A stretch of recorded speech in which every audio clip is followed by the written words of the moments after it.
kwentong ito ay galing sa ating tagapakinig na si Sharon Borga. Karanasan niya ito mismo at nangyari noong 1998 sa lugar ng Limay, Bataan.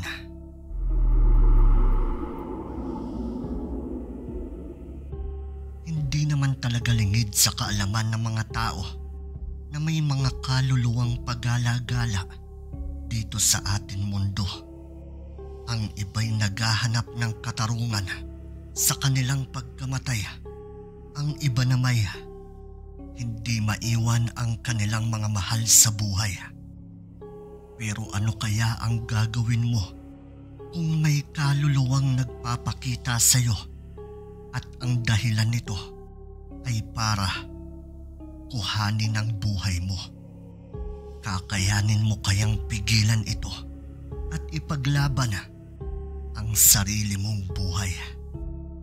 Isang kahindik-hindik na kwento na naman ang paksa natin ngayon at sana'y magustuhan ninyo. Sa ngayon, 55 taong gulang na ang edad ni Sharon. Dito na niya ginugol ang buong buhay niya sa bayan na ito dahil magmula nang ipinanganak siya hanggang ngayon, hindi man lang niya tinangkang iwanan ang kanilang lugar kahit na taga Maynila pa ang kanyang asawa.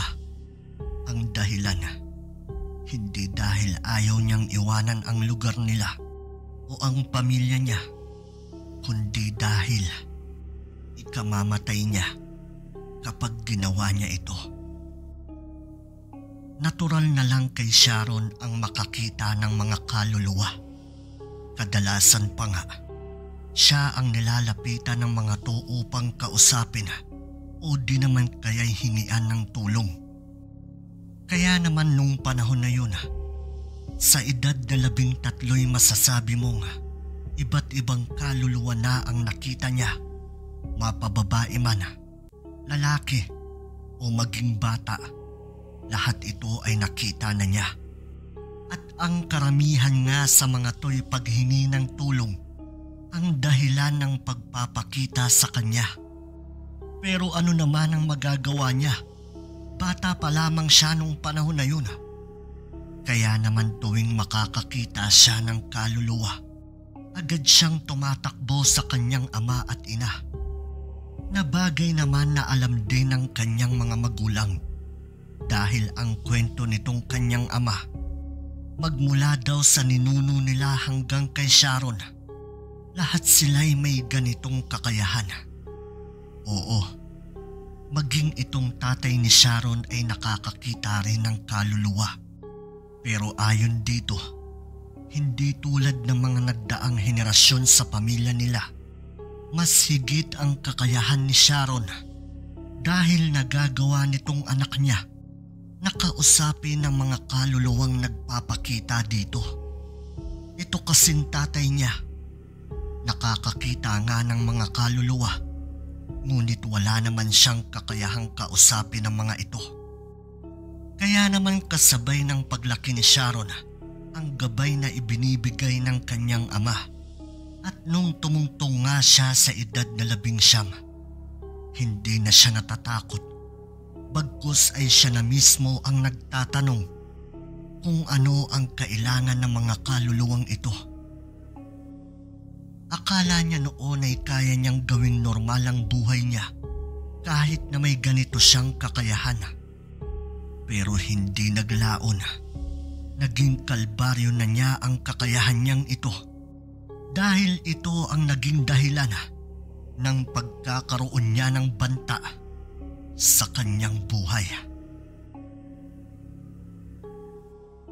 Isang gabi, habang siya'y mahimbing na natutulog, para bang may mga tinig siyang naririnig na nagsasabi ng, "Kukunin ka na niya. Kukunin ka na niya." Hindi lang nag-iisang tinig yun, kundi halo-halong tinig ito na sabay-sabay na nagsasalita. Akala niya noon ay panaginip niya lamang ito. Pero nung bigla siyang naalimpungatan, agad siyang kinilabutan ng sobra dahil patuloy pa rin niyang naririnig ang mga tinig na yun. Sa puntong ito, bigla na lang niyang naramdaman na namanhid ang kanang bahagi ng mukha niya. Hindi ito pangkaraniwang nangyayari dito kay Sharon. Ang totoo, ngayon pa lang niya naranasan ang mamanhid ng ganito ang mukha niya sa dami ng nagpaparamdam at nagpapakitang kaluluwa sa kanya. Kaya naman dala ng kuryosidad, dahan-dahan niya itong nilingon. At dito nga, sa kauna-unahang pagkakataon, kinilabutan siya nang makita niya ang magkakadikit na kaluluwa habang nakatali ang mga katawan nito sa isa't isa. Bali 8 kaluluwa ang lahat ng ito at ngayon lang siya nakakita ng ganito karaming kaluluwa nang sabay-sabay. Malungkot ang itsura ng mga ito, pero nagtaka siya kung bakit bawat isa dito ay may mga nakasulat na numero sa kanilang noo. 1 numero kada kaluluwa. Kaya naman dito mo makikita ang pagkakasunod-sunod ng mga kaluluwang ito. Hindi niya maintindihan kung para saan ang mga numerong yun. Pero ang talagang ikinapangamba niya ay yung mga binibigkas ng mga to na siya na raw ang susunod. Kahit na nag-aalangan siya nun, lakas loob pa rin niyang tinanong kung ano ba ang ibig sabihin ng sinasabi ng mga to. Humakbang naman papalapit ang isang kaluluwa ng lalaki na may nakatatak na numerong 8 sa noo nito. Inilapit nito ang bibig niya sa tenga ni Sharon at sinabihan niya ito ng, "Wala ka nang ligtas. Ikaw na ang susunod. Tuluyan nang makakabalik si Manong sa mundo ng mga buhay. Siya ang dahilan ng aming pagkamatay upang mabuo niya ang 9 na kaluluwa na kailangan niya upang ialay sa demonyo." Pagtapos nun, naglaho na lang itong mga kaluluwa na may iniwang malaking katanungan sa isipan niya. Hindi na nga siya nagsayang pa ng panahon. Kahit natulog pa ang kanyang amay, walang alinlangan niya itong pinuntahan upang ipaalam ang nangyari. Nang malaman naman ito ng tatay niya, miski ito ay nagtaka dahil kahit kailan ay wala pa siyang nakitang kaluluwa na may mga numerong nakatatak sa noo nito. Pero ang tungkol sa pag-aalay ng kaluluwa sa demonyo, dito ito nangamba dahil alam niya na hindi biro ang pag-aalay ng kaluluwa sa demonyo. Lalo na kung ang sinabi ng mga kaluluwang nakita ni Sharon ay ang anak na niya ang susunod. Nangangahulugan lang ito na may nilalang na nag-iipon ng kaluluwa ng tao upang ialay sa demonyo. Kung ano man ang dahilan nito, yun ang hindi niya alam. Gawa nga nito, nagdesisyon itong tatay niya na mas mainam kung hihingiin nila ang tulong ng isang manggagamot. Kinabukasan nga'y agad na nagtungo sa isang manggagamot itong mag-ama na matatagpuan sa paanan ng bundok na malapit doon. Pagdating pa lang nila dito, sa pintuan pa lang ng kubo nitong manggagamot, agad nilang narinig ang tinig nito na nagwika ng, "Oh, andito na pala kayo. Abay, kanina ko pa kayo hinihintay. Bakit? Nahirapan ba kayong tuntunin ito?" Bigla namang nagkatinginan itong mag-ama at nagtaka dahil papaanong nalaman nitong matanda na pupuntahan nila ito ngayon.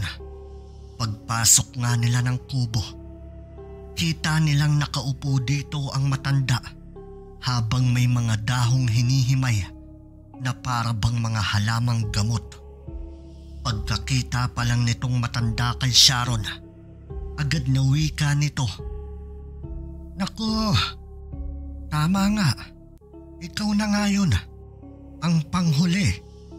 At ikaw din ang kailangan upang mabuo ang 9 na kaluluwa. Hindi na nagpaligoy-ligoy pa itong tatay niya at agad nitong tinanong ang matanda kung ano ba talaga ang nangyayari at ano din ba ang pakay kay Sharon ng mga kaluluwang nakita nitong anak niya kagabi. Ika naman ng matanda. Wala naman. Bagkus ay nalalapit lang naman na ang kamatayan nitong anak mo. Nung marinig ito ng kanyang ama, bigla itong tumayo at galit na sinabihan ng matanda na nga. Anong sabi mo? Anong sabi mo? Mamamatay na lang ang anak ko. Tumatawa ka pa. Sabihin mo ang dahilan, tanda. Ika naman ng matanda. Oh, teka. Huminahon ka muna. Pakinggan mo muna ako. May nakababata akong kapatid noon na nagngangalang Geraldo. Tahimik lang ito, ngunit mabait. Hindi ko ikakailang pamilya talaga kami ng mga manggagamot. Bago ako, ang lolo ko ang huling manggagamot noon sa aming pamilya na siya namang palaging kasama ni Geraldo. Kaya naman akala namin noon na itong aking kapatid ang siyang pamamanahan ng lolo ko ng kanyang kakayahan. Ngunit nagulat na lang kami nang ako ang napiling pamanahan ng kaalaman at mga gamit nitong matanda. Kaya naman, nung tuluyan nang naipasa sa akin ng aking lolo ang lahat, ganun na lang ang tuwa ng aming magulang dahil isa sa aming magkapatid ang magpapatuloy ng kaalaman ng aming lahi. Pero sa kabila pala nito, hindi namin alam na nagtatanim na pala ng galit ang aking kapatid dahil ang buong akala niya siya ang magtutuloy ng pagiging manggagamot ng aming angkan. Nagulat na lamang kami nang bigla siyang nawala at nabalitaan ko na lang na nag-aaral na din pala siya ng mga hiram na karunungan. Pero di tulad ng mga manggagamot, ang inaral noon ni Geraldo ay ang karunungang galing sa demonyo na kung tawagin ay aral ng kaliwa. Hindi ko na lamang ito pinaalam sa aming mga magulang dahil alam ko na kapag nalaman nilang ganon ang ginawa ni Geraldo, tuluyan na nila itong itatakwil. Sinubukan ko siyang hanapin at nagtagumpay naman ako. Pero nang magkita kami, ibang Geraldo na ang nakaharap ko dahil balot na ito ng itim na aura at naramdaman ko rin ang namumuong galit dito. Sinubukan ko siyang kumbensihing tigilan na ang ginagawa niya, ngunit nabigo ako. Nangako siya noon na hihigitan pa niya ang aking kakayahan. Kapag inabot naman siya ng kanyang kamatayan, nang hindi pa niya ito natutupad, muli siyang babalik upang ituloy ang plano niya at tapusin na rin ang aking buhay. Kaya naman nangako rin ako sa sarili ko na hindi ko hahayaang matupad ni Geraldo ang mga plano niya. Ngunit dumaan pa ang ilang taon nabalitaan ko na lamang na patay na ang aking kapatid. Ang balita ko, hinamon daw ni Geraldo ang isang manggagamot para lamang malaman niya kung gaano na kalawak ang kanyang kaalaman. Ay, kaawa-awang nilalang. Ginawa lang niyang laro ang mga bagay na to. Hindi niya alam na mas malawak ang kaalaman ng manggagamot na yon. Kaya naman napatay siya. Pero hindi ako naging kampante sa nangyari. Kilala ko ang kapatid ko at alam ko gagawin niya kung ano man ang binitawan niyang salita. Kaya naman magmula nun ay inalam ko kung ano ang mga posibleng paraan ng mga kaluluwa upang sila ay mabuhay uli. At ang lahat ng ginawa kong pag-aaral ay humahantong lamang sa isang paraan. At ang paraan ngang ito ay ang paraan ng pag-aalay sa demonyo ng siyam na kaluluwa. Ngunit hindi lamang ordinaryong kaluluwa ang kailangang ialay, kundi dapat ang kaluluwa ng mga tao na may angking kakayahan. Kahit anong kakayahan, manggagamot, babaylan, antingero, o maging ang taong may kakayahan na makakita ng mga kaluluwa. Ngunit mautak itong aking kapatid. Alam niya na kapag ang kinuha niyang kaluluwa ay ang kaluluwa ng mga manggagamot, antingero o babaylan, posible siyang labanan ng mga to. Ngunit ang katulad mo, Iha, na walang kakayahan kundi ang makakita lang ng kaluluwa, ay madali lang para kay Geraldo na makuha ang kaluluwa ninyo. Kaya naman ang ginawa niya, naghanap muna siya ng mga ganitong tao at saka niya ito minarkahan base sa pagkakahanap niya rito. Kaya naman sa tulong ng aking kaibigan, hinanap namin ang mga taong minarkahan ni Geraldo upang mailigtas. Ngunit palagi na lamang kaming nahuhuli. Hanggang sa isang tao na lamang ang kailangan ni Geraldo. At ikaw ngayon, Iha. Mabuti na lamang ay nakita ka namin kaagad. Kaya magmula nun, binantayan ka na namin upang hindi na maituloy ni Geraldo ang plano niya. Alam ni Geraldo na hindi niya magagawa ang balak niya kapag kami ng kaibigan ko ay palaging nakabantay sa iyo. Kaya naman para maging normal ang pamumuhay mo at para na din hindi ka mag-alala, hindi na lang namin ito pinaalam sa iyo. Palihim ka na lang naming binabantayan upang tiyakin ang kaligtasan mo.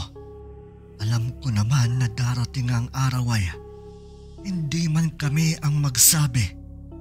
Malalaman at malalaman mo rin ang totoo mong sitwasyon.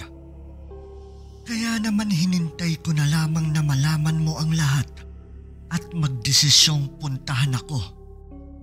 Alam ko naman na ako lang naman talaga ang lalapitan mo dahil ako lang naman ang malapit na manggagamot dito. Hindi ba? Tsaka buti na lamang nagparamdamang mga kaluluwa na una nang nakuha ni Geraldo at inimpormahan ka sa posibleng mangyari sa iyo. Kaya naman naisipan niyong magpunta dito. O di ba? Marami talaga akong kakampi. Ay, buhay nga naman. Hindi mo talaga masasabi. Tanong naman itong tatay niya. Paano niyo ho ba nalaman na anak ko na ang huling kukunin ni Geraldo? Tsaka, Sinong kaibigan niyo ang tinutukoy niyo? Ika naman ng matanda. Ay nako, tatay mo ba talaga ito, iha? Hindi mo ba narinig ang ikinuwento ko? Ang sabi ko, minamarkahan ni Geraldo ang lahat ng mga kaluluwang kukunin niya. Ayan o, nasa noo ng anak mo ang numerong 9. Ay, talaga naman. Ayaw niyong maniwala. Ali kayo. Pinapikit ng matanda itong mag-ama at saka nito inihipa ng bunbunan nilang dalawa. Matapos nun, pagdilat nila, nagulat na lang tong tatay ni Sharon nang makita niya ang numerong 9 sa noo ng kanyang anak.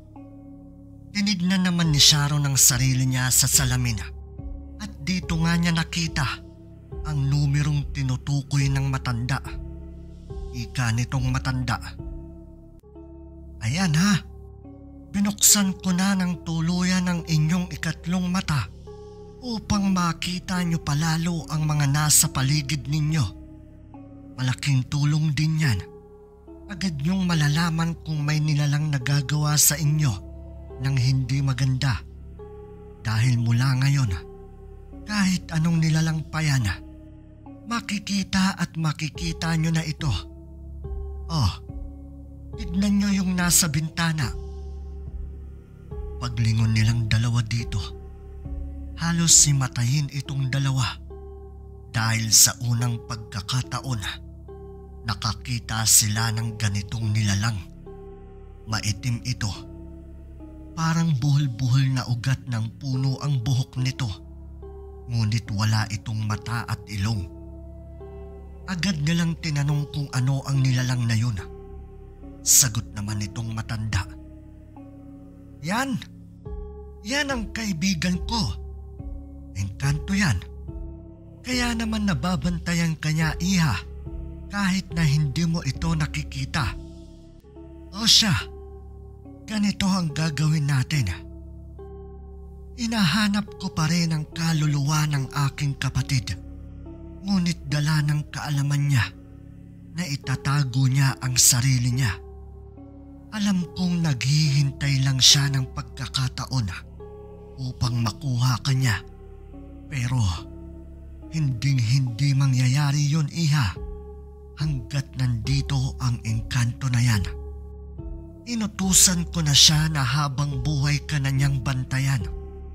Kahit na ako ay pumanaw na. Ngunit isa lang ang aking kabilin-bilinan sa'yo. Huwag na huwag kang lalayo sa bayan na to o tatawid ng dagat. Dahil kapag ginawa mo yun, hindi ka na kayang sundan nitong engkanto. Kaya naman yun din ang pagkakataon ni Geraldo upang kunin ang kaluluwa mo. Naiintindihan mo ba? Tumango naman siya noon bilang pagsang-ayon sa tinura ng matandang ito. Kaya naman magmula noon, kahit na anong mangyari, hinding-hindi niya talaga iniwan ang bayan na ito. Dahil ika nga ng matanda, kapag ginawa niya to, magkakaroon ng pagkakataon si Geraldo na patayin siya upang makumpleto na niya at gawin ang kanyang plano na siyam na kaluluwa alay sa demonyo.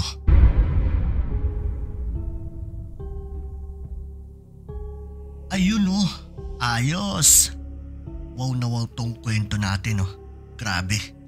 Alam nyo, marami talagang nagagawa ang inggit.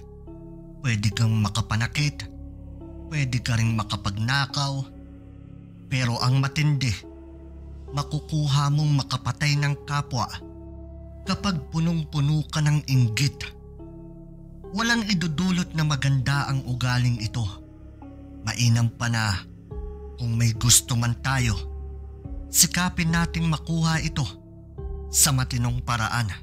Tsaka, alam nyo bang masarap sa pakiramdam kapag nakuha natin ang pinakaaasam natin kung ito ay ating pinaghirapan? Kumbaga, pwede mo itong ipagmalaki dahil pagod ang puhunan mo rito. Yun lang muna. Pero bago ko pa tuluyang tapusin itong kwento nating ito, papasalamatan ko na muna ang mga members ko na sina Bathala Adventure PH na 4 na buwan ng lahing babaylan member. Uy, channel din to ah. Subscribe kayo dyan. Ma'am Roslyn Arante na 10 buwan ng lahing babaylan member. Libretang Itim na unang buwan niyang maging lahing babaylan member. Guys, channel din to. Tulungan natin siya. Ma'am Tessie Moreno na unang buwan din niyang maging lahing babaylan member. Ma'am Michelle Cedron na 11 buwan ng lahing babaylan member. Ang lodi kong si Ominous Cookie na 8 buwan ng lahing babaylan member. Uy, alam nyo na, idol ko rin yan. Subscribe kayo dyan ah. Ma'am Joanne Ueda na 5 buwan ng nag-iisang punong babaylan member. Sa pinakamakulit na member ko na si Ma'am Aubrey Delgado na 11 buwan ng lahing babaylan member. At Ma'am Baby Saraline Armado na 9 na buwan ng lahing babaylan member. Shoutout na rin sa mga tagapakinig ko na sina Music and Me. Subscribe kayo dito ah, channel din to. Aileen Operiano, Raimundo Osio, Mary Grace Tandingan, Rowena Ancheta, Red Rivera, Sandra Herrera, Joanne Cano. At binabati ko rin pala ng happy birthday ang pinakamamahal kong mga tagapakinig na si Chilo Yami at kay Lolo Ben ng Cebu. Sana makarating din ako dyan.